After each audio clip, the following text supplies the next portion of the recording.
सभी दोस्तों को जय गुरुदेव। दोस्तों, आपका एक बार फिर से स्वागत है मेरे इस यूट्यूब चैनल शिव सूत्रा में। दोस्तों, जैसा कि अक्सर मैं आप लोगों को बताता हूँ कि तंत्र का जगत अपने आप में ही बहुत सारे रहस्यों से भरा पड़ा है, जिसमें यह पहचान करना ही मुश्किल हो जाता है कि क्या वास्तविकता है और क्या भ्रम। तंत्र की इस दुनिया में ऐसे ऐसे तांत्रिक आदि भी मौजूद हैं जिनकी क्रियाओं को देखकर भी उन पर विश्वास नहीं होता, किंतु जो घटना आंखों के सामने घटित होती है उसे झुठलाया भी तो नहीं जा सकता। और ऐसी ही एक घटना का साक्षी बनने का मौका मुझे भी मिला था, जिस पे मैं आज तक भी विश्वास नहीं कर पाता, किंतु जब वो मेरे सामने घटित हुई थी तो मेरी भी आंखें फटी की फटी रह गई थी। दोस्तों, जो कुछ मैं आपको बताने जा रहा हूँ उसमें 1% भी झूठ या बनावटी बात नहीं है। हाँ, इस पे विश्वास करने या न करने का दायित्व मैं आप पर ही छोड़ता हूँ। आप में से कुछ लोग हो सकता है इसे झूठ कहकर नकार भी दें, तो भी मैं आपकी गलती नहीं मानूंगा, क्योंकि इंसान मात्र उतनी ही बात को सच मानता है जितनी कि उसकी बुद्धि उसे मान्यता देती है। और तंत्र की इस रहस्यमयी दुनिया में मैंने ऐसी ऐसी चीज़ों को देखा व अनुभव किया है कि अगर कोई दूसरा व्यक्ति मेरे सामने ये सब कहता तो शायद एक बार को मैं भी मानने से इनकार कर देता। जैसे कि आज के समय में ही देख लें, गुरु शब्द का कितना कॉमन अर्थ हो गया है। आज कितने ही लोग गुरु का चोला पहने बैठे हैं और प्रवचन दे रहे हैं, किंतु ज़्यादातर लोगों को गुरुत्व के गए शब्द का अर्थ तक ज्ञात नहीं है। और दोस्तों, क्षमा करना, लोग भी ऐसे ही अंधभक्त बन गए हैं कि जो भी सफ़ेद या गेरुए वस्त्र पहनकर बैठ गया उसी की जय जयकार शुरू कर देते हैं। यूट्यूब और टीवी चैनल भरे पड़े हैं ऐसे गुरुओं से जो स्वयं अपने जीवन की समस्याओं तक को सुलझा नहीं पा रहे। खुद की यात्रा कहाँ जा रही है इसका भान तक नहीं है, किंतु लोगों की कुंडलियाँ जागृत करने का दावा करते हैं। सनातन धर्म और हिंदुत्व को बदनाम करने का जो पाप ये लोग कर रहे हैं, पता नहीं इसकी भरपाई कैसे हो पाएगी। खैर, मैं बात कर रहा था अपनी आंखों के सामने घटी एक तंत्र की घटना की। दोस्तों, ये बात 2021 की है। एक दिन मेरे पास मेरे एक मित्र अजय का फ़ोन आया। औपचारिक हालचाल पूछने के बाद अजय भाई ने मुझसे पूछा, भाई एक बात बताइए, क्या तंत्र में इस तरह की भी कोई क्रिया होती है जिससे करोड़ों रुपए एक ही बार में किसी तंत्र क्रिया से मंगवाए जा सके? आप तंत्र के मार्ग से जुड़े हैं, यही सोचकर आपको फ़ोन किया कि शायद आपको कुछ जानकारी हो। तो मैंने उनसे कहा, भाई जहाँ तक मैंने तंत्र को समझा है, तंत्र में असंभव तो कुछ भी नहीं होता, किंतु आज के समय में ऐसे लोगों का मिलना बड़ा ही मुश्किल है। और दूसरी बात ये कि ऐसे लोग ऐसे कार्यों हेतु किसी तामसिक शक्ति का ही प्रयोग करते हैं और सारा भार करवाने वाले के ऊपर ही आता है, अन्यथा वो स्वयं करके खुद ही करोड़पति बन जाएं। किसी और के लिए ऐसी क्रिया करने की उन्हें आवश्यकता ही क्या है। और दूसरी बात ये कि जो उच्च कोटि के तंत्राचार्य या गुरु होते हैं वो कभी भी इस तरह की क्रियाओं को नहीं करते, क्योंकि वो अपनी सिद्धियों का प्रयोग सिर्फ जन कल्याण के हेतु ही करते हैं। उनमें इस तरह के धन को पाने की कोई लालसा नहीं होती। फिर मैंने पूछा, किंतु भाई आप ये सब क्यों पूछ रहे हो, ये तो बताइए। तो कहने लगे, मेरे संपर्क में एक ऐसा व्यक्ति आया है जो अपनी तंत्र की शक्तियों द्वारा 50-60 करोड़ रुपए एक ही बार में मंगवाने का दावा कर रहा है।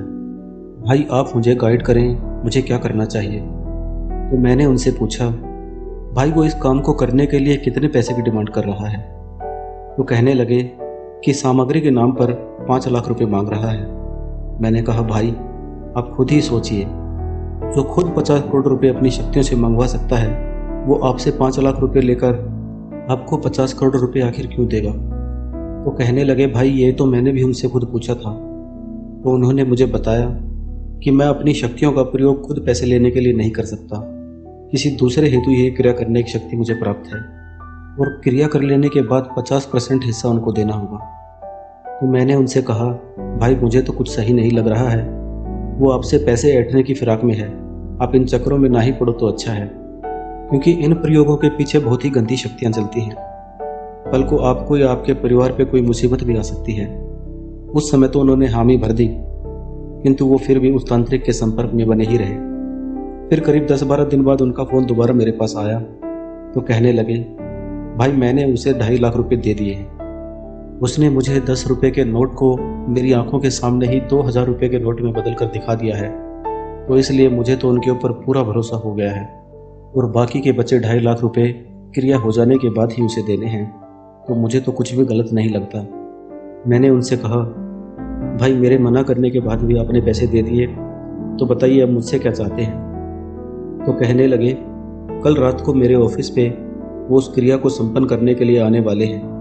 मैं चाहता हूँ कि आप भी मेरे साथ उस समय रहें, क्योंकि मैं तो इन चीज़ों से बिल्कुल अनजान हूँ और पैसे आने के बाद आपको भी उनमें से हिस्सा दे दूँगा। मैंने कहा, भाई पैसे आएँ या ना आएँ, मुझे 1 रुपया भी उन पैसों में से नहीं चाहिए। हाँ, तंत्र का जिज्ञासु होने के कारण उस क्रिया को देखने में मेरा इंटरेस्ट ज़रूर है, तो वो देखने में ज़रूर आ जाऊँगा। और वैसे भी 2.5 लाख रुपये तो आप दे ही चुके हो, और बाकी के 2.5 लाख रुपये क्रिया हो जाने के बाद देने हैं, तो अब आप कुछ कर भी नहीं सकते। तो उन्होंने कहा, ठीक है भाई, आप कल रात 8:30 बजे मेरे ऑफिस पे आ जाओ, वो 9 बजे आएंगे।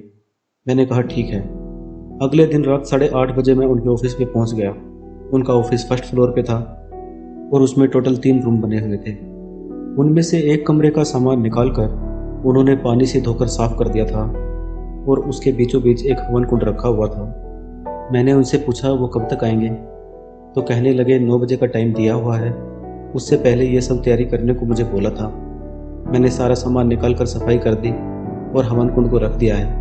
अब आप ज़रा ये पेटी उठवा कर उस कमरे में रखवा दीजिए। मैंने पूछा, भाई इस पेटी का क्या करोगे? तो उन्होंने मुझे बताया कि उस तांत्रिक ने बोला है कि हवन होने के बाद इसी पेटी में पैसे आएंगे।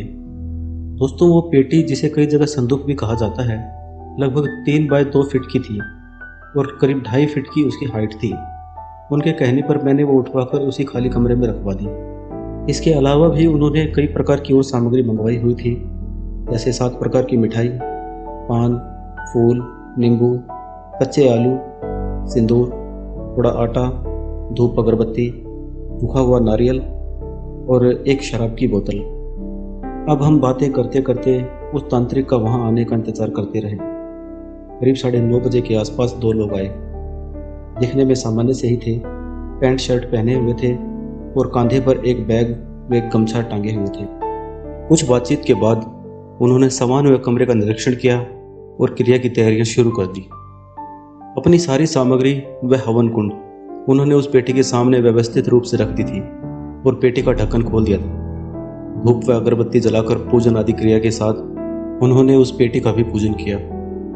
उसके बाद 2 कच्चे आलूओं पर 2 अगरबत्ती लगाकर अपने आसन के सामने ही रख दिए और हवन करना प्रारंभ कर दिया। हम सारी क्रिया को ध्यानपूर्वक देखे जा रहे थे। उस हवन से एक अजीब सी ही दुर्गंध उठ रही थी। सामान्यतः हवन क्रियाओं में इस तरह की गंध नहीं आती। वो शायद कोई गंदी सामग्री का प्रयोग करके उसमें आहुति डाल रहे थे। दोस्तों, वो हवन करीब आधे घंटे चला और अंत में उन्होंने शराब की वो बोतल खोलकर एक एक आहुति उसी बोतल के ढक्कन में शराब भरकर हवन कुंड में मंत्र जप के साथ डालना शुरू कर दिया। शराब की वो बोतल वहां देखकर मैं शुरू में ही समझ गया था कि कोई तामसिक क्रिया ही ये यहाँ पर संपन्न करेंगे। अंतिम आहुति के बाद उन्होंने जोर जोर से कहा, हाजिर हो, हाजिर हो। और 4-5 बार ऐसा कहने के बाद वो आलू जो सामने रखे थे, अगरबत्ती लगे हुए, वो आगे पीछे हिलने शुरू हो गए और उन्हें हिलता देखकर उस तांत्रिक के होठों पर एक मुस्कान सी फैल गई। उस कमरे का माहौल कुछ अजीब सा ही हो गया था उस हवन के बाद। उसने फिर पूछा, बताओ काम करोगे? सामने रखे वो आलू एक बार फिर आगे पीछे हिले। फिर उसने कुछ वचन लिए और वो नारियल उठाया, उस पर थोड़ा सिंदूर लगाया और उसे शराब में भिगोकर उसी हवन कुंड में डाल दिया और फिर खड़ा होकर उस पेटी का ढक्कन बंद कर दिया। इसके बाद उन्होंने हमें कमरे से बाहर जाने को कहा। हम उस कमरे से बाहर आ गए। उनके साथ जो दूसरा आदमी आया था वो भी कमरे से बाहर आ गया। कमरे का दरवाज़ा खुला ही था क्योंकि धुआं काफ़ी ज़्यादा हो गया था। इसके बाद उसने अपने सारे कपड़े निकाल दिए और एकदम निवस्त्र होकर वहाँ ज़मीन पर ही बैठकर किसी मंत्र का जाप करना शुरू कर दिया। लगभग 40-45 मिनट तक वो जप करते रहे और जप के बाद उन्होंने अपने साथ आए व्यक्ति को आवाज़ देकर भीतर बुलाया। उससे कुछ बात करके उन्होंने कपड़े पहन लिए और फिर मेरे मित्र को भी इशारा कर कर अंदर आने को कहा। उसके साथ ही मैं भी अंदर चला गया। फिर उन्होंने मेरे दोस्त के हाथ में कुछ फूल, नींबू और मिठाई देकर उसे उन आलुओं के ऊपर छोड़ने को कहा। मेरे दोस्त ने वो सारी सामग्री उन आलुओं पर छोड़ दी। इसके बाद उसने मेरे दोस्त को उस पेटी का ढक्कन खोलने को कहा। जैसे ही मेरे दोस्त ने वो ढक्कन ऊपर उठाया, उसके हाथ कांप गए क्योंकि वो पेटी 500 के नोटों से ऊपर तक भरी हुई थी और उसके हाथ से वो ढक्कन छूट गया। मैं भी एकदम स्तब्ध रह गया था। फिर उस तांत्रिक ने खुद आगे बढ़कर वो ढक्कन पूरा खोल दिया। जो पेटी मैं और मेरा दोस्त खुद खाली उठाकर उस कमरे में लाए थे, वो पूरी नोटों से भरी हुई थी। दोस्तों कुछ क्षण तो मैं अपनी आंखों पे विश्वास ही नहीं कर पाया। इतना पैसा मैं अपनी आंखों के सामने पहली बार ही देख रहा था और यही हालत मेरे दोस्त की भी थी।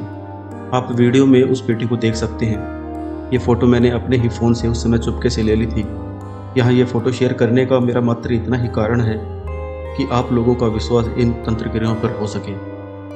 मेरे सामने खड़े उस तांत्रिक का चेहरा गर्व से भर गया था अपनी इस क्रिया की सफलता से, और मेरा दोस्त इतना खुश था कि वो तो उस तांत्रिक के पैरों में ही गिर गया उसे धन्यवाद देने के लिए। किंतु मैं वहाँ चिंता और तनाव में खड़ा यही सोच रहा था कि जिन शक्तियों से इन्होंने ये काम करवाया है वो पता नहीं इस काम के बदले किस भोग की मांग करेंगी। क्योंकि गुरु कृपा से मुझे थोड़ा बहुत ज्ञान जो स्मारक का था वो मुझे आभास करवा रहा था कि बहुत ही निकृष्ट और तामसिक शक्तियों द्वारा ये क्रिया संपन्न की गई है, और अगर कहीं कोई चूक हुई या भोग की मनाही की गई तो किसी न किसी की जान तो जरूर जाएगी। क्योंकि उस क्रिया से उत्पन्न ऊर्जा पूर्ण रूप से नकारात्मक थी, जिसे मैं वहाँ खड़ा खड़ा फील कर रहा था। इसके बाद उस तांत्रिक ने 500 के 2 नोट उस पेटी से निकाल कर मेरे दोस्त को दिए, उन्हें चेक करने के लिए। उन्हें देखकर मेरा दोस्त पूरी तरह से आश्वस्त हो गया, क्योंकि वो बिल्कुल असली नोट थे। और फिर उसने उस पेटी का ढक्कन बंद कर दिया और अपने थैले से 2 ताले निकाल कर पेटी पर लॉक लगा दिया और कमरे से बाहर चलने को कहा। अब हम सब लोग बाहर आकर दूसरे कमरे में आकर बैठ गए और उस तांत्रिक ने अपने बचे हुए 2.5 लाख रुपए उसे देने को कहा और साथ ही 2,51,000 रुपये और एक्स्ट्रा देने को कहा। ये कहकर कि उसकी शक्तियों ने बोला है कि 2,51,000 रुपये का कोई भंडारा कराना पड़ेगा, तभी उस पेटी का ताला खोल सकोगे। यदि 2 दिन में भंडारा नहीं किया गया तो सारा पैसा वापस चला जाएगा।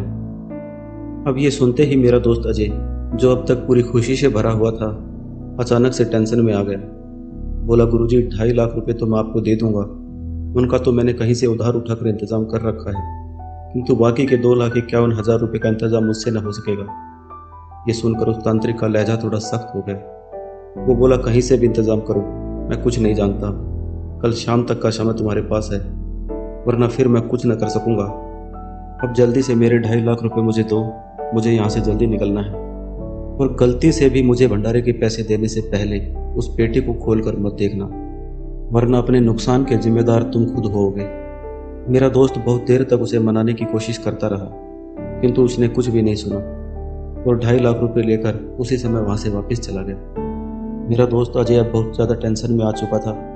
उसकी सारी खुशी अब चिंता में बदल चुकी थी, क्योंकि उन 5 लाख रुपयों में से वो 4.5 लाख रुपए कहीं से उधारी ही उठा कर लाया था। अगले दिन की शाम तक अपनी सारी कोशिशों के बाद भी वो 2,51,000 रुपये का इंतजाम न कर सका। और फिर उस दिन के बाद उस तांत्रिक ने भी उसका फ़ोन नहीं उठाया। 5 दिन बाद जब उसने उस पेटी का ताला तोड़कर देखा तो उसमें कुछ भी नहीं था, वो बिल्कुल खाली थी।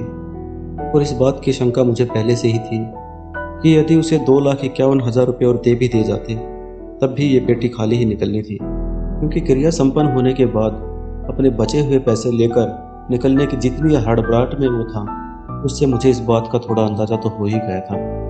दोस्तों, तंत्र जो स्वयं शिव और शक्ति से निकला है, उसे इस प्रकार की मानसिकता के तांत्रिकों ने इतना बदनाम कर दिया है कि अब लोगों का तंत्र के ऊपर से पूरा विश्वास ही उठ गया है। करोड़ों रुपए के लालच और झूठे चमत्कारों में पड़कर मेरा दोस्त बर्बाद हो गया, और मुझे लगता है कि ये भी अच्छा ही हुआ कि उसे वो पैसे नहीं मिले, क्योंकि क्रिया के अंत में जो आलुओं पर सामग्री उस तांत्रिक ने मेरे दोस्त से छुड़वाई थी, वो उससे एक प्रकार का संकल्प ही करवाया गया था, जिसके बाद सारा भार इस क्रिया का मेरे दोस्त पर ही आना था, और वो शक्तियाँ उसकी या उसके परिवार से किसी न किसी की बलि जरूर लेती, क्योंकि जब ये किसी के प्राण लेती हैं तो उसकी प्राण ऊर्जा का भक्षण करती हैं, जिससे इन्हें और ज़्यादा शक्ति प्राप्त होती है। और दोस्तों, अंत में मैं अपनी वही बात फिर से दोहराता हूँ कि तंत्र सही या गलत नहीं होता, बल्कि उसका प्रयोग करने वाला इंसान ही तंत्र को गलत या सही बनाता है। आशा करता हूँ आज की ये वीडियो और इसमें दी गई जानकारी आप सबको पसंद आई होगी। तो दोस्तों, जल्द ही आपसे फिर मुलाकात होगी तंत्र जगत के किसी और रहस्य का पदार्पण करने के लिए। तब तक के लिए जय गुरुदेव।